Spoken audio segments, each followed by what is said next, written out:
So in this video, I want to be showing you guys this cool little simulation that I did about the siege of Vicksburg during the Civil War. So I got this lesson from MrRowan.com. I'm going to leave a link to that in the description of the video.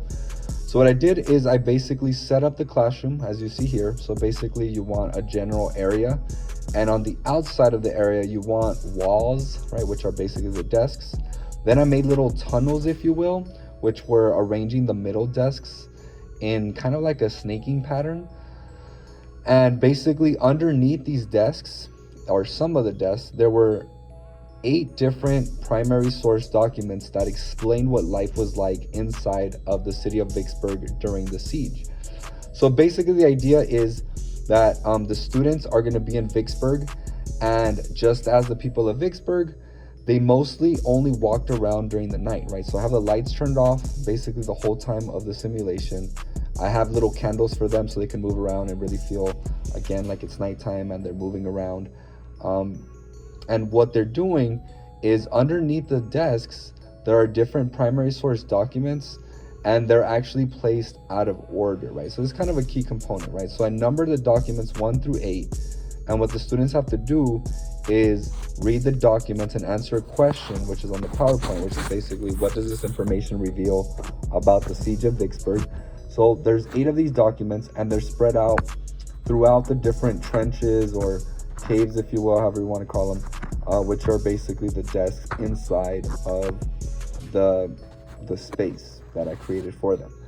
So the idea is they have to read these in order, right? And that's a key component here. It's in order. So if they start with document 3, then they have to go to 4, 5, 6, 7, 8, and then start back at 1, right? If they start with number, 6, then they have to do 6, 7, 8, and then 1. They have to go in the order which they start, right? So it doesn't matter which number they start with, and different students will start with different numbers. That doesn't matter, but they have to go in order. So you put the numbers all over the place. That way they have to crawl around from one area to another, right? And that's another key component. They have to crawl from place to place. They are not allowed to stand up because they could be shot.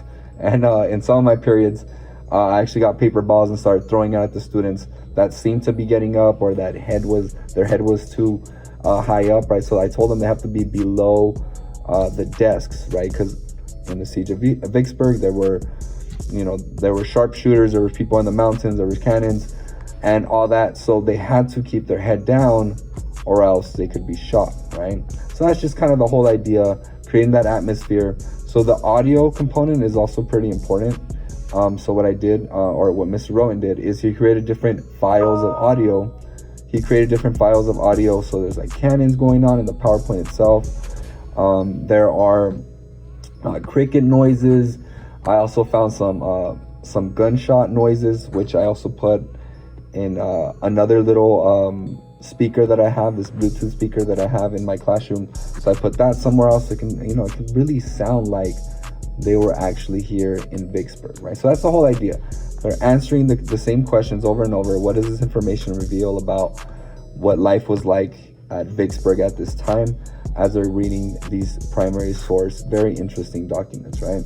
So another key component that I forgot to mention is when they come inside the class, I have them just grab a pencil and put their backpacks along the wall and then enter the city, quote unquote, of Vicksburg, right? So they sat on the floor as they waited for instructions. Then there's a little video that goes along with it that explains kind of the whole setup of Vicksburg itself. And then they get started moving around, reading the different documents. And at the end, it says on here to find a different sheet of paper, but they can use the same one depending on the class. And basically what they do is in this scratch paper, and that's another element of the simulation, is I have a bunch of scratch paper from different copies of stuff that I haven't used, or just scratch paper in general, to get them to feel what it was like in Vicksburg, because they had to recycle a lot of paper because they didn't have a lot of resources, because they were basically cut off from the rest of the Confederacy during the siege itself, right? So in this paper, as a closing kind of activity, they have to write a letter to a family member or friend describing what life was like in Vicksburg, based on the different documents that they read about, how they had to eat rats and how they were running out of food, how there were you know, they had to struggle with basically washing their clothes, and just day-to-day life became a lot harder here during the siege of Vicksburg. So yeah, it's a fun little activity. The kids really enjoyed it. So yeah, if you want to try it out, the link is in the description of the video, and thank you guys for watching.